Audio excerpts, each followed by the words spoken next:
안녕하십니까. 하이퍼립입니다. 자, 2024학년도 수능도 이제 막 끝났죠. 아마 이번 시험은 시험을 보고 난 다음에 웃을 수 있는 사람은 결코 많지 않았을 거라고 생각해요.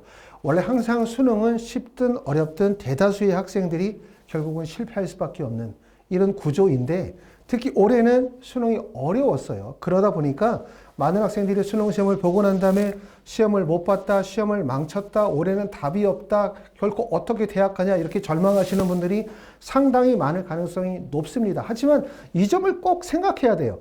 많은 학생들이 실제 수능을 못 봤다라고 생각하고 있다는 점, 못 봤다라고 생각하고 있다는 점, 이런 점들을 생각해 보면 뭔가 이 안에서 기회와 틈이 발생이 될 가능성도 있다는 점을 꼭 말씀을 드리고 싶고, 자, 수능 성적을 내가 몇 점을 받아봤든 어떤 성적표를 받아봤든 수능 성적이 나왔다고 해서 그거로 대학이 결정이 되는 것은 아니거든요.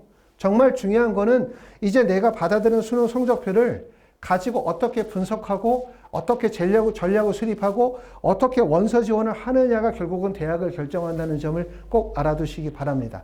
특히 수시와 정시는 다르다. 수시와 정시는 다르다는 점을 알아야 되고, 나보다 성적이 높은 학생이라고 해서 그 학생이 무조건 나보다 높은 대학을 가는 게 결코 아니라는 점, 이 점을 좀 알아두셔야 되기 때문에 원서 지원을 통해서 정시 지원을 통해서 수능에서 부족한 부분들을 보완할 수 있는 전략을 수립할 필요가 있습니다. 제가 항상 말씀을 드리지만 공부는 학생이 하는 거죠. 공부는 학생이. 하지만 정시, 지금서부터는 사실 부모님들의 시간이라고 말씀을 드릴 수가 있어요. 전략을 잘 수립하고 계획을 수립하고 공부하고 철저히 분석을 한다면 2024학년도 입시 너무나 어렵다라고 하는 많은 사람들의 걱정과 두려움이 있는 입시는 반드시 어딘가에 틈이 있다. 이렇게 말씀을 드리고 싶습니다. 자, 2024학년도 수능에 대해서 한번 개괄적으로 한번 분석을 해보도록 하겠습니다. 첫 번째는 2024학년도의 수능에서 재수생의 비율의 증가. 이거는 당연히 2023년도의 수능의 31.13%의 재수생 비율에서 6월 모의평가, 9월 모의평가의 결과를 통해서 재수생이 증가한다는 것은 우리가 알 수 있었죠. 재수생이 증가하는 이유는 뭘까? 첫 번째는 뭐냐면 상위권 대학, 의대, 또 서울 상위권 대학 중심으로의 쏠림 현상이 중요하죠. 쏠림 현상. 결국 학벌주의의 사회가 더욱더 고착화되어지는 패턴으로 가고 있기 때문에 재수생들이 늘어나고 있는 거예요. 왜? 재수를 해서 상위권 대학을 가거나 의대를 갔었을 때 그만큼 사회적 보장이 뒤따른다는 생각을 하고 있는 거겠죠. 또 하나는 뭐냐면 문이과 교차 지원이 이루어지면서, 그러면서 문과로 상위권 대학에 1차 합격한 학생들이 대부분 재수로 뛰어들고 있는 상황이기 때문에, 그러다 보니까 결국은 재수생이 증가하고, 또 하나의 이유는 보시는 것처럼 대학 입시가 내신과 수능으로 갈리게 되어지면서 고등학교 1학년 때 내신 성적을 원하는 것만큼 목표를 도달하지 못하신 분들이 대부분 다 학교를 자퇴를 하고 검정고시를 통해서 수능에 뛰어들다 보니까 전년도에 비해서 검정고시 생이 3.1% 15,488명에서 3.6% 18,200명으로 급격히 증가했어요. 이런 모든 요소들이 재수생의 증가를 이끌었다. 이렇게 볼 수 있죠. 그럼 재수생이 전년도보다 약 4% 증가했는데 이 4%가 전체 100% 중에 4%라고 하면 크지 않을 수도 있어요. 그런데 문제는 재수생들 중에서는 7등급도 있고 8등급도 있지만, 특히 재수생 증가에서 우려되는 상황은 재수생들 중에서 고득점자들이 많다는 거예요. 현재 서울대나 연세대, 고려대, 서울권에 있는 주요 대학이나 의대나 약대나 치대를 다니면서 재수하신 분들이 많아요. 그럼 이런 학생들은 대부분 다 1등급과 2등급 구간, 다시 말하면 4%와 7% 구간 내로 들어갈 가능성이 높고, 이렇게 되면 고등학교 3학년 학생과 재수생 간의 학력 격차가 심화된다? 다시 말하면 고등학교 3학년 학생들이 원하는 목표 대학에 도달하지 못할 가능성이 높다. 그럼 이 학생들이 어떻게 되냐? 내년에 재수를 하는 거예요.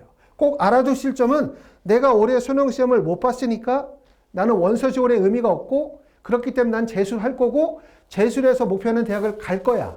이거보다 꼭 알아야 되는 건 내년에 재수생은 어떻게 될까? 그럼 내년에는 결코 줄지 않는다. 늘면 늘지. 그럼 내년에도 적어도 35%, 36%의 재수생이 된다는 얘기는 그만큼 올해 입시보다 내년 입시가 더 어려워질 가능성이 높다.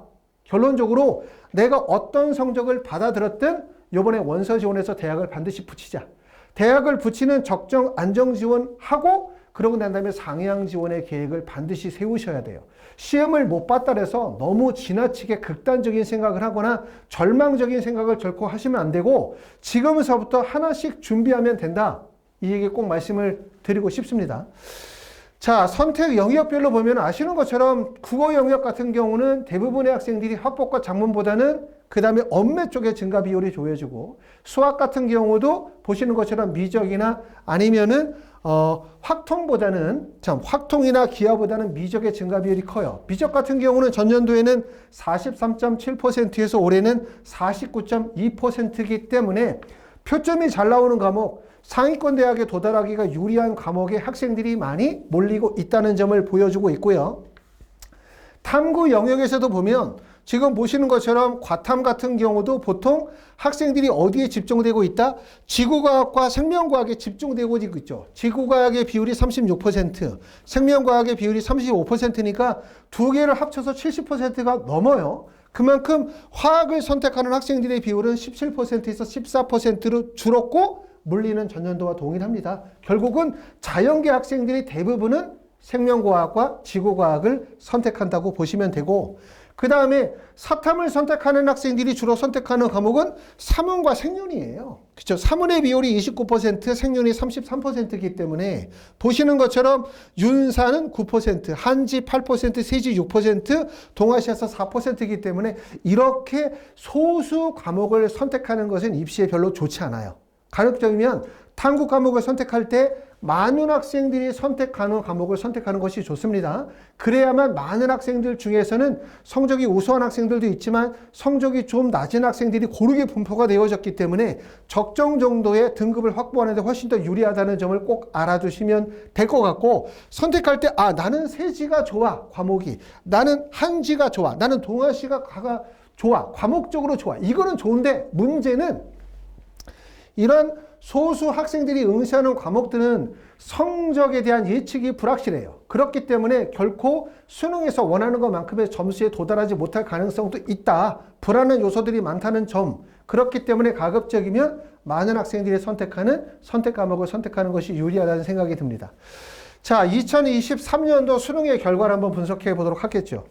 자, 2024년도입니다. 2024년도 수능 결과 분석을 하면 앞에서 말씀을 드렸었던 것처럼 올해 입시는 전년도 입시보다 매우 어려운 입시가 됐어요. 첫 번째 조건은 재수생의 숫자가 급격히 증가했다.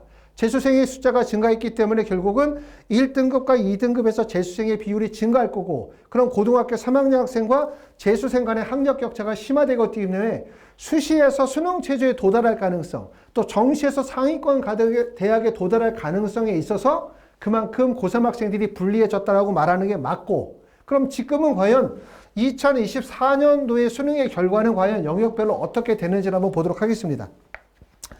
자, 국어 영역은 다들 뭐라고 얘기하냐면 작년 수능이나 9월 모의평가보다 어려웠다라고 대부분 평가를 하고 있고요.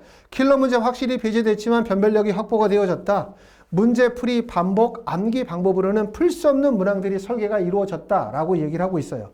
우리가 9월 모의평가 시험을 보고 난 다음에 또 9월 모의평가를 보기 전에 킬러 문제에 대한 이야기도 나오고 또 수능의 난이도에 대한 이야기가 나오면서 많은 학생들이 수능이 조금 더 쉬워지지 않겠냐라고 하는 예상을 했고 특히 9월에서 수학의 난이도가 낮아지고 만점자의 비율이 매우 높아지게 되어지면서 많은 학생들이 시험에 대한 착각을 했어요. 이게 정말 잘못됐다고 생각하거든요. 왜?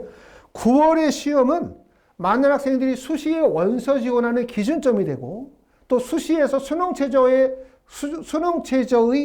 적용이 되어지는 대학을 선택하는 데에서 원서 지원의 기준이 되고 또 수시 대학을 결정하는 기준이 돼요. 왜? 내가 정시에서 이만큼 정도의 대학을 갈 수 있겠다는 판단을 하면 당연히 수시에서 어떤 생각을 하냐면 수시 납치를 걱정하게 되고 수시를 납치를 걱정하다 보니까 수시를 상향해서 원서를 쓸 수밖에 없다는 얘기죠. 하지만 실제 이번에 수능은 어려웠죠. 항상 말씀을 드리지만 수능은 어렵지 않을 수가 없어요. 무조건 어려워야 돼. 왜 수능이 어려울 수밖에 없냐면 수능이라는 시험은 첫 번째 수시에서는 등급으로 활용이 되어지지만 정시에서는 표준 점수 100분의 1로 활용이 되고 유일한 표준 학력 지표예요. 그렇기 때문에 수능은 두 가지의 목적을 다 양립시킬 수가 없습니다. 그리고 더군다나 재수생이 전년도에 비해서 약 4% 증가한 35% 이상의 비율을 보이면 그 비율 중에 상위권 학생들이 많이 들어가 있다는 얘기고, 결국 상위권 학생들이 변별력 있는 문제가 출제가 되려면 수능이 어려울 수밖에 없어요. 그렇기 때문에 원서 지원이 매우 중요했지만 9월의 시험의 난이도가 낮아지면서 많은 학생들이 원서 지원의 방향을 잃었다. 그렇기 때문에 결국은 수시에서 또는 9월에 본인이 생각했었던 것보다 실제 수능에서 대부분 다 시험을 못 본 학생들이 상당히 많았을 거라고 예상이 되어지고, 이런 부분들은 사실은 어떻게 보면은 교육 당국에서 시험 문제에 대한 출제라든가 또는 수능에 대한 앞으로의 출제 방향성, 이런 부분들을 좀 더 일관성 있게 유지하면 학생이나 학부모들이 그걸 이야기하면서 예측하면서 수시의 원서 지원과 정시에 대한 예측이 이루어질 수 있는데, 9월 모의평가 이전에 수능이 되게 쉬울 거라는 기대감을 많이 불어줬고, 또 9월 시험이 실제 쉬웠고, 이러다 보니까 많은 학생들이 기대가 많이 컸어요. 이러다 보니까 수시에서 망하고 정시에서 망하면서 현재 패닉 상태에 빠져 있는 학생들이 상당히 많을 거라고 생각하고, 이런 학생들을 보면서 한편으로는 좀 안타까운 마음이 듭니다. 안타까운 마음이. 항상 말씀을 드리지만 입시는 결코 쉽지 않다. 그리고 특히 수능은 결코 쉬워질 수 없다라는 점, 이 점 꼭 알아두셔야 될 것 같고,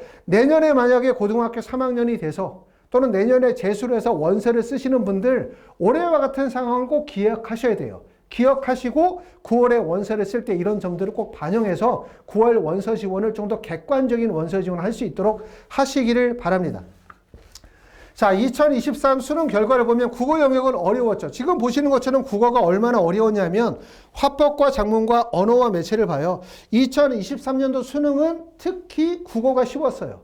그렇죠? 수학이 어려웠죠? 국어가 쉬우면 이 쉬운 영역은 잘 봐도 상위권 학생들과 하위권 학생들과 점수 격차를 벌일 수가 없어요. 그렇죠? 못 보는 건 당연히 안 좋지만 잘 봐도 크게 경쟁력을 갖추지 못한다. 그렇기 때문에 작년에는 국어를 못 보는 게 중요한 게 아니라 수학을 잘 보는 게 정말 중요했고, 수학을 잘 봐야만 상위권 대학을 갈 수가 있었는데, 올해는 지금 보시면 작년도 수능에서 합법과 작문에 만점이 130점.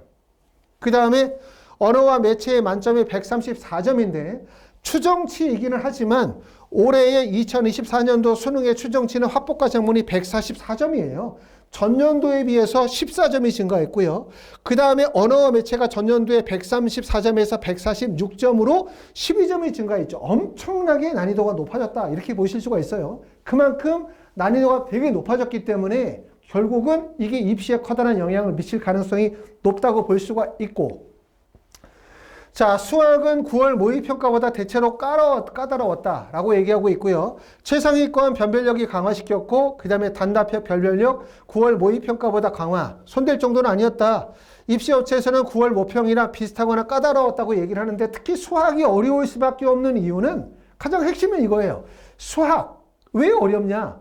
재수생들 중에서 주로 상위권이 집중되는 게 자연계예요. 대부분 다 의학 계열을 지향하고 있거든요. 그렇기 때문에 결국은 상위권 문제, 변별력 있는 문제가 반드시 마련이 되어져야만 결국 자연계 상위권 의대 구간의 변별력을 확보할 수밖에 없기 때문에 수학은 내년에도 무조건 어려워질 수밖에 없는 과목이라고 말씀을 드릴 수가 있고, 전년도에 2023년도에 수능도 어려웠어요. 수학이.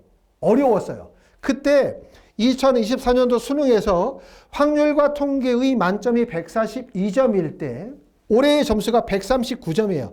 작년도보다 점수는 약 3점이 떨어졌고, 그 다음에 미적분은 작년에 145점이었는데 올해 점수는 147점이기 때문에 전년도보다 오히려 더 어려워졌다. 하지만 꼭 알아두실 거는 뭐냐면, 지금은 수능 시험을 보고 난 다음에 대략적인 추정치를 말하는 거예요. 이게 결코 맞지 않는다는 걸 꼭 아셔야 돼요. 그러니까 무슨 말이냐면, 지금 모든 입시기관에서 얘기할 때는 작년에 비해서 국어도 어려웠고 수학도 어려웠고 영어도 어려웠다고 다 얘기하지만, 막상 우리가 12월 8일 날 뚜껑을 딱 까보면 실제 예측했었던 거와 다른 결과가 나올 가능성도 되게 높다는 점, 이 점을 꼭 알아두시면 되고, 현재 입시기관에서 발표하거나 예측하거나 말하는 내용을 그대로 믿으시면 안 된다. 지금은 대략적으로 흐름을 이렇게 보고 있다 정도로 이해하셔야 돼요. 그렇기 때문에 내가 지금 생각하는, 또 내가 시험을 보고 난 다음에 받아들인 성적표가 생각보다 점수가 낮다고 해서 무조건 낙담하면 안 돼요. 12월 8일 날 뚜껑을 까보면 생각보다 좋은 점수일 수 있어요. 생각보다. 아셨죠? 그렇기 때문에 우리는 12월 8일 날 성적이 발표가 될 때 그때 조금 더 기대를 가져봅시다. 하지만 지금을 예측할 때는 수학도, 특히 미적분 같은 경우는 전년도에보다 수능 점수의 만점의 점수가 전년도보다 조금 더 높아졌다라고 예상하고 있다. 이렇게 말하고 있고요. 자, 특히 이제 가장 주목해야 되는 과목은 영어예요, 영어. 영어는 다른 과목은 상대평가이지만 수능에서 영어는 절대평가이기 때문에 영어의 영향력을 약하게 생각하시는 분들이 계시지만 우리가 영어가 올해 특히 어려웠었다고 얘기를 하고 있고 2023년도 수능에서 영어의 1등급을 맞은 학생의 비율이 7.83%거든요. 1등급은 아시는 것처럼 4%. 근데 1등급을 맞은 학생이 7.83%이기 때문에 그만큼 영어가 쉬웠다. 이렇게 하면 영어의 영향력이 별로 없었다고 볼 수 있는데 올해는 2024년도 수능에서는 9월 모의평가 1등급의 비율이 4.37%예요. 9월 모의평가와 비슷하다라고 얘기를 하니까 대략적으로 4.5% 정도가 1등급이었었다. 그러면 결국은 전년도가 7.83, 올해가 4.5% 정도 하면 전년도에 비해서 약 40% 이상 줄었다라고 볼 수 있고 그러면 결국은 영어가 차지하는 입시의 영향력이 되게 크다. 이렇게 보실 수가 있는데 많은 학생들은 영어를 간과하는 경우도 있어요.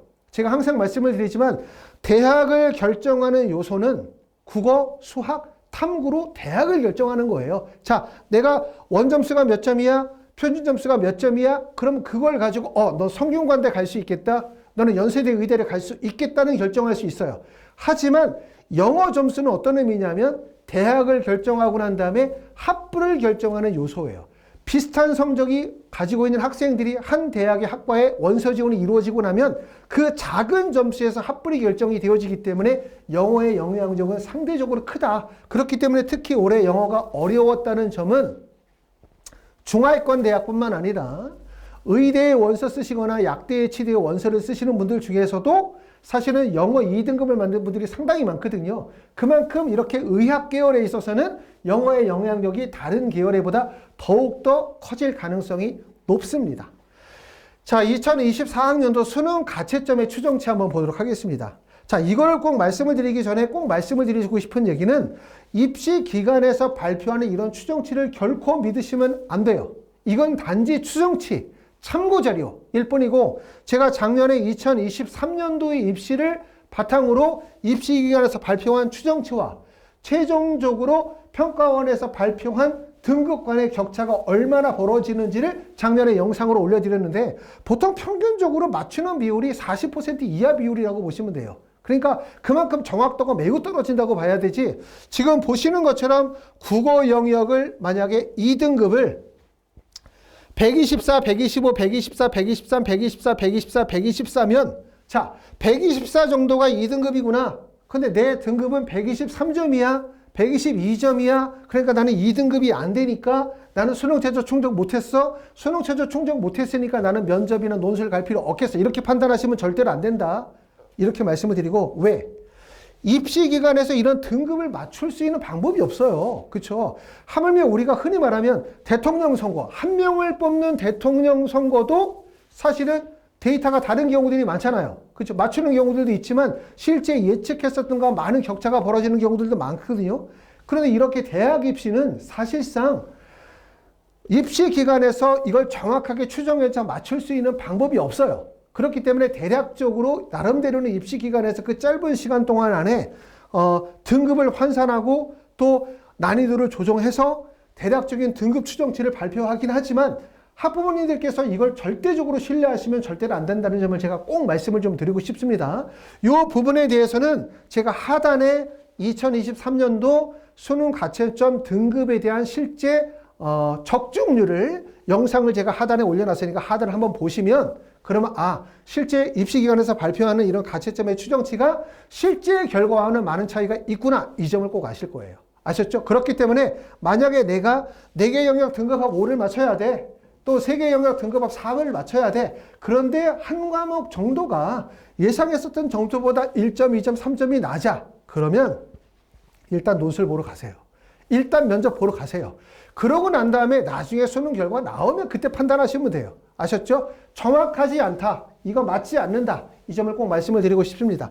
지금 현재 입시기관에서 예측하기로는 1등급은 약 130점에서 132점 정도를 보고 있고요. 지금 보시면 3등급은 116, 116, 116 거의 모든 기관이 116이라고 말하고 있고 117은 UA와 종로인데 사실은 어떤 한 기관에서 발표하면 나머지가 따라가는 경향들이 되게 많아요. 따라가는 경향들이. 그러니까 너무 절대적으로 믿지는 말고 대략적으로 지금 볼 때는 국어 언매 같은 경우는 1등급을 85점 정도로 본다. 그러면 이게 1등급이 83점이 될 수도 있고요. 87점이 될 수도 있습니다.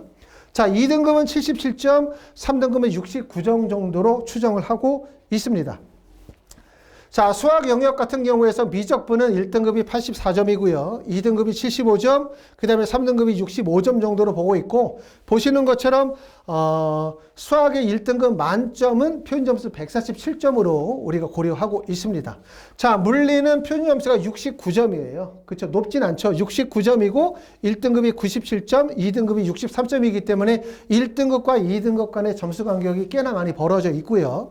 화학은 표준점수가 70점이기 때문에 물리보다는 1점 정도 높습니다. 1등급이 67점, 2등급이 63점이고 그 다음에 생명과학은 1등급이 69점, 66점, 만점이 69점이고 그 다음에 지구과학 같은 경우는 보면은 1등급 표점이 68점으로 보는데 아직은 사실은 어떻게 보면은 수능 끝나고 하루 정도 이틀 정도 지나면 그나마 봐줄 만한 게 국어나 수학, 영어 정도는 봐줄만 하고 과탐이나 사탐, 특히 과탐 투과목에 대한 이런 예상 표준 점수, 등급, 백분위 이런 부분들은 아직 신뢰도가 많이 떨어져요. 특히 과탐 같은 경우는 예상보다 많이 떨어질 수 있기 때문에 너무 전적으로 믿으시면 안 되고 그냥 이 정도는 그냥 참고사항 이 정도로 이해하라고 쭉 말씀을 드리고 아까도 말씀을 드렸었던 것처럼 수능 최저를 미충족했다. 나는 수능 최저가 안 된다. 입시기관에서 발표하는 이 내용만 보고 면접을 갈까 논술을 갈까를 결정하셔가지고 포기하시면 절대로 안 되고 혹시라도 면접을 갈까를 포기했는데 나중에 12월 8일 날 성적을 봤더니 수능 최저가 된 거야. 그럼 도대체 누가 이걸 책임을 질 수 있냐 이거예요. 입시기관을 욕할 수도 없어요. 그렇죠. 이건 본인의 몫이기 때문에 말씀을 드렸던 것처럼 어느 정도 수능 최저의 도달 가능성이 있다고 판단된다면 4개 영역 중에 하나 정도는 조금 부족하지만 나머지가 충족이 됐다면 일단 면접 보고 일단 논술 보자 라고 생각하시는 게 좋습니다. 자, 등급별 표준점수를 한번 비교를 해보겠습니다. 작년도와 그 다음에 올해 9월과 올해 수능이 어떤 차이가 있는지를 보시면 이해하실 수가 있는데 보시는 것처럼 2023년도 국어 영역은 난이도가 매우 낮았어요. 보시는 것처럼 1등급이 표준점수가 126점이고 만점이 134점이기 때문에 올해는 146점 점수로 봐가지고는 지금 12점의 점수 차이가 나잖아요. 134점의 표준점수 만점이면 말씀을 드렸던 것처럼 이렇게 시험의 난이도가 낮아지면 잘 봐봤자 사실 별 소득이 없어요. 그렇죠? 잘 봐봤자 모든 수능 시험은 항상 그거죠. 어려운 과목을 잘 봐야 어려운 시험을 잘 봐야 상위권에 도달할 수 있고 하위권 학생들과 점수를 벌릴 수가 있어요. 그렇기 때문에 국어 영역은 작년 같은 경우에는 사실상 소외되는 과목이라고 말씀을 드릴 수가 있는데 올해 9월로 가면서 국어가 난이도가 높아졌죠. 134에서 142점 정도로 높아졌는데 올해 수능은 142에서 146 정도로 더 어려워졌어요. 그만큼 수능이 어려워졌고 가장 주목할 점은 1등급이 130점이고 만점이 146점인데 1등급과 만점의 간격이 16점, 그전에는 13점, 그전에는 8점. 이렇기 때문에 결국은 국어가 올해 영향력이 상당히 커졌다. 다시 말하면 상위권 구간에서 국어의 영향력이 상당히 크다. 이 점을 꼭 알아두시면 좋을 것 같고 결국은 수학이 표점이 높기도 하지만 올해는 특히 국어 시험을 잘 본 학생들 이런 학생들이 입시에서 성공할 가능성이 상당히 높다고 말씀을 드릴 수가 있을 것 같습니다. 자, 수학 영역을 보도록 하겠습니다.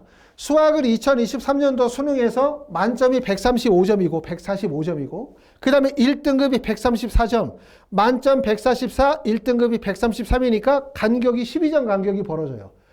자, 2024년도 수능을 보면 만점이 147점, 1등급이 133, 점수는 14점이니까 가장 어려웠다고 하는 작년의 수능보다도 더 어려웠고 1등급과 2등급의 간격이 확대가 되어졌다. 이렇게 볼 수가 있겠죠. 그렇기 때문에 대부분 의대를 가려고 하시는 분들은 1등급 중에서도 어느 정도까지 올라와야 되냐면 상위 누적 비율이 약 1.23%, 다시 말하면 표준 점수 140점 이상의 구간이 되어져야만 사실상 의학 계열의 진입이 가능하다고 보실 수가 있을 것 같습니다. 자, 지원 대학과 학과를 보도록 하겠습니다. 과연 몇 점 정도 맞으면 어느 정도 대학 갈 수 있을까? 이 점인데 올해는 특히 지금 예상하는 대로 봐서는 국어 어려웠죠? 수학 어려웠죠? 영어 어려웠죠? 탐구도 어려울 것 같다는 느낌을 줘요. 자, 그러면 어떤 문제가 생기냐면 꼭 명심해야 되는 게 첫 번째, 많은 대부분의 학생들이 본인이 실제 수능을 다 못 봤다고 생각을 해요. 못 봤다고. 그러면 첫 번째, 최상위권이라고 하는 의학 계열의 구간은 사실상 이렇게 어려운 난이도 있는 시험 문제에서는 상위권은 그만큼 경쟁률이 떨어지죠. 경쟁률이. 왜? 그만큼 상위 누적 비율이 줄어드니까 상위권 의과대학은 경쟁률이 낮아지고 그만큼 점수 확보가 이루어졌다고 한다면 합격 가능성이 수월해요. 두 번째는 이 상위권에서 벗어나서 보시는 것처럼 약 1.5% 이하의 구간에 되어지는 구간, 1.5%부터 시작해가지고 대략적으로 5% 정도 구간, 이 구간이 가장 어려운 구간이에요. 이 구간이. 왜? 많은 학생들이 실제 수능을 못 봤다고 생각하기 때문에 적극적인 상향이 이루어지기가 매우 어려운 지점이 되고, 이 밑에 구간, 다시 말하면 5%에서 10% 이하의 구간이 되면 이 구간은 적극적인 상향이 이루어지는 구간이죠. 그러니까 결국은 올해 수능은 세 가지로 나눠진다. 첫 번째, 상위 1.5% 이하의 상위권 의학 계열의 구간에서는 전년도에 비해서 경쟁률이 하락하고 상위 누적 비율이 줄어들기 때문에 점수 확보가 이루어졌다면 그만큼 수월하게 대학을 갈 수 있다고 볼 수 있고, 그 다음에 5%에서 이하의 구간, 10% 이하 구간, 다시 말하면 경희대부터 시작해서 서울권의 끝자락에 있는 대학부터 시작해서 경기권에 있는 주요 대학들은 경쟁이 매우 치열한 구간이에요. 왜? 그 구간에 많은 학생들이 몰려있기도 하고, 특히 이 구간에 들어가 있는 학생들이 대부분 실제 예상보다 수능시험을 못 본 학생들이기 때문에 적극적인 상향 지원이 이루어지는 구간이거든요. 그렇죠? 그렇기 때문에 5% 이하의 구간이 매우 어려운 구간이라고 말씀을 드릴 수가 있고, 그리고 가장 우리가 주목해야 되는 지점은 뭐냐면 상위 5%에서 1.5% 사이의 구간, 거기가 어디냐면 연세대나 고려대 밑에 있는 구간, 다시 말하면 성균관대, 서강대, 한양대, 중앙대 정도의 라인이 실제 많은 학생들이 수능에 대해서 이번 수능이 어려웠다, 시험을 못 봤다고 했기 때문에 적극적인 상향 지원이나 소신 지원이 이루어지기가 매우 어려운 구간이기 때문에 오히려 그쪽 구간에 빈틈이 발생이 되어질 가능성이 높고 경쟁률이 전년도에 비해서 하락할 가능성이 높다라고 생각이 되어집니다. 그렇기 때문에 이 구간을 우리가 집중적으로 잘 고려하시는 게 좋지 않겠나라는 생각을 합니다. 자, 이렇게 해서 이제 2024학년도 우리가 수능의 결과에 대해서 한 번쯤 생각을 해봤고요. 여기서 이제 결론을 맺으면서 꼭 말씀을 드리고 싶은 거는 올해 입시 실패했다? 나는 재수할 거다? 그렇기 때문에 원서 던지자? 이렇게 생각하시면 절대로 안 된다? 왜? 내년에도 재수생이 증가할 거고 내년의 입시는 올해보다 더 어려워질 거기 때문에 반드시 안정 지원을 하시면서 소신 상향 지원을 하시라는 말씀을 꼭 드리고 싶고요. 두 번째는 올해는 특히 뭐가 되게 중요한 과목이 됐냐면 지금까지의 내용으로 보면 국어, 수학, 영어, 탐구 다 어려웠거든요. 이렇게 되면 결국은 국어와 수학을 잘 본 학생들이 입시에 매우 유리해져요. 국어, 수학을 잘 본 학생들이 입시에 매우 유리해지기 때문에 올해는 만약에 국어와 수학을 잘 봤다고 한다면 그만큼 상위권 대학에 도달할 가능성이 높다. 특히 의학 계열에서는 영어의 영향력이 매우 크게 발생이 되어질 가능성이 높다라고 입시를 예측해 볼 수가 있고요.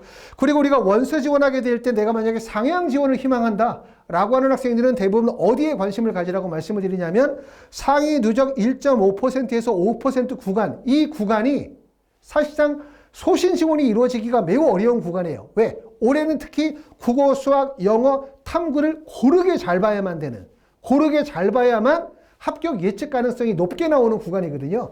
작년에는 국어가 쉽고 수학이 어렵다 보니까 국어를 다소 못 보더라도 수학을 잘 봤었을 때 그만큼 유리해질 수밖에 없었어요. 하지만 올해는 전체적인 난이도가 높기 때문에 많은 학생들이 어떻게 생각하고 있냐면 시험을 못 봤다고 생각할 거예요. 시험을 못 봤다. 그렇게 생각하고 못 봤다고 생각하는 학생들이 원서지원이 가장 지원이 어려운 지점에 바로 말씀을 드리기는 1.5에서 5% 구간 내에서 틈이 발생이 되어질 가능성이 높기 때문에 그 지점을 우리가 관심을 가져보기를 바란다. 이렇게 말씀을 드립니다. 자, 마지막으로 이제 하이퍼립에서 진행하는 추가 합격 정시 컨설팅에 대해서 설명을 좀 드리도록 하겠습니다. 자, 많은 분들이 수능 시험을 보고 나면 입시 기간의 데이터를 하루 종일 컴퓨터를 뚫어져라 쳐다보고 분석하고 따라가죠. 하지만 꼭 명심할 건 뭐냐면 내가 컴퓨터를 쳐다보고 데이터를 분석하고 데이터를 따라가다 보면 나의 생각은 없어진다는 점을 아셔야 돼요. 데이터를 따라가고 숫자를 믿다 보면 그 숫자의 노예가 됩니다. 숫자를 믿게 돼요. 숫자를 따라가게 돼요. 그 숫자가 보여지는 지점만을 가게 돼요. 근데 문제는 뭐냐면 나만 그렇게 보고 믿는 것이 아니라 모든 사람이 한 지점에 한 생각을 하게 된다는 점을 꼭 알아두셔야 되기 때문에 입시기관의 데이터를 너무 믿고 따라가면 안 된다는 점. 두 번째는 입시기관에서 제공하는 데이터는 단지 추정치일 뿐이에요. 추정치. 그게 맞을 수가 없죠. 그렇죠? 추정치를 2023년도의 데이터에다가 2024년도 수능의 결과를 접목시켜서 대략적인 데이터를 만들어 놓고 그렇죠? 그러고 난 다음에 많은 학생들이 모의 지원하면서 원서 지원의 흐름을 쭉 잡아 나가다가 원서 지원 막판에 가게 되었지만 하향 지원을 하게 만들죠. 다. 왜? 붙여야 되니까. 그래서 입시 기관에서 먹는 건 뭡니까? 얻고자 하는 분은 자, 우리의 데이터를 보고 원서 썼더니 100% 붙었다. 100% 붙었다는 얘기는 다 하향 지원했다는 뜻이에요. 올해 수능처럼 어려워진 수능에서 내가 원하는 게 내 성적도보다 더 낮은 대학을 가길 바래. 아니, 수능도 못 봤는데 내 성적도보다 더 낮은 대에 원서를 쓰라네. 여기에 붙고 난 다음에 기뻐해라. 이게 바로 원서 지원이거든요. 그렇죠? 입시 기관의 원서 지원은. 그렇기 때문에 말씀을 드렸던 것처럼 입시의 데이터를 신뢰하시면 안 되고 단지 입시의 데이터는 단지 추정치일 뿐이다. 이걸 꼭 알아야 되고 우리가 공부해야 되는 거는 과연 입시 데이터에 나타나지 않는 게 뭐냐? 나타나지 않는 게. 그게 바로 뭐냐면 2023년도에서 2024년도로 어떠한 변화가 있느냐? 어떠한 변화가 있느냐? 수능 영역별 반영 비율의 변화가 있느냐? 신설 학과가 발생이 되어졌느냐? 통폐업이 이루어졌느냐? 등등등의 많은 변화들. 이게 입시 데이터에 반영이 안 된다는 점 꼭 알아두실 필요가 있습니다. 하이퍼립에서 진행하는 정시의 컨설팅은 데이터에 대한 분석과 오리 검증이 불가능한 다시 말하면 오로지 데이터와 통계에 의존적으로 따라갈 수밖에 없는 입시기관의 데이터에 목을 맬 수밖에 없는 이러한 정시에서 입시 데이터가 가지고 있는 오리와 빈틈들을 찾아내고 그 다음에 이를 통해서 안정 지원을 토대로 한 상향, 추합의 지원을 목표로 하는 것이 하이퍼리뷰가 가지고 있는 컨설팅의 목적이라고 말씀을 드릴 수가 있고요. 자, 하이퍼리뷰에서 컨설팅은 제가 영상을 통해서 저희 컨설턴트 분들과 진행하는 컨설팅의 특징에 대해서 설명을 한번 드렸기 때문에 그 내용은 꼭 한번 봐주시기를 바라고 하이퍼리뷰에서 컨설팅은 1회 컨설팅이 있고요. 2회 두 번 진행하는 컨설팅이 있고 두 번 진행하는 컨설팅은 1월 1일에서 1월 6일 사이 다시 말하면 경쟁률이나 입시의 동향을 보고 최종적 파이널 콜을 진행하는 컨설팅을 진행하고 있습니다. 컨설팅은 대면 또는 화상 또는 방문 이렇게 진행할 수가 있고요. 컨설팅은 저를 포함해서 김정은 컨설턴트나 권영민 컨설턴트가 같이 진행하도록 하고 있습니다. 자, 종전에는 저희 하이퍼리뷰에서 100분위 기준 65% 이하의 학생들은 컨설팅을 진행하지 않는다라고 말씀을 드렸어요. 왜냐하면 너무 범위가 넓다 보면 그만큼의 신뢰도와 정확도가 떨어질 수 있고 작업의 양들이 많아지기 때문에 했지만 올해는 이렇게 진행하지 않으려고 합니다. 왜 그러냐면 실제 지금쯤 자신의 생각보다 수능시험을 많이 못 봤기 때문에 절망하시는 분들이 많거든요. 수능시험도 못 봤는데 컨설팅도 못 받아. 이건 말이 안 되죠. 그렇죠? 수능시험을 못 봤으니까 결국은 컨설팅이 필요하신 분들은 수능을 잘 본 학생들보다 수능을 못 본 학생들이에요. 그리고 결국은 대학들마다 한 모집 단위 내에서 최초 합격자와 마지막 합격자의 점수 차이가 크게 벌어지는 구간이 중하위 구간으로 가면 점수 구간이 많이 벌어지거든요. 다시 말하면 서울대학교 경영학과의 합격생 최초와 마지막 합격자의 점수 차이가 만약에 2점이다. 2점이다. 그러면 쭉 내려오면 가천대로 가게 되면 10점, 15점으로 벌어질 수밖에 없어요. 그만큼 중하위권으로 떨어지면 컨설팅을 통해서 본인의 성적대보다 좀 더 높은 대학에 도달할 수 있는 가능성이 높다. 이렇게 말씀을 드리고 그렇기 때문에 올해 특히 수능이 어려웠고 어렵다 보니까 많이 절망하시는 분들이 많기 때문에 올해는 컨설팅을 진행을 하게 되어질 때 학생의 성적 관계없이 조금이라도 여러분이 원하는 대학, 높은 대학을 갈 수 있도록 컨설팅을 진행하도록 하겠습니다. 컨설팅에 관심이 계신 분들은 하이퍼랩이 전화 주시면 예약 접수하도록 하겠습니다. 감사합니다.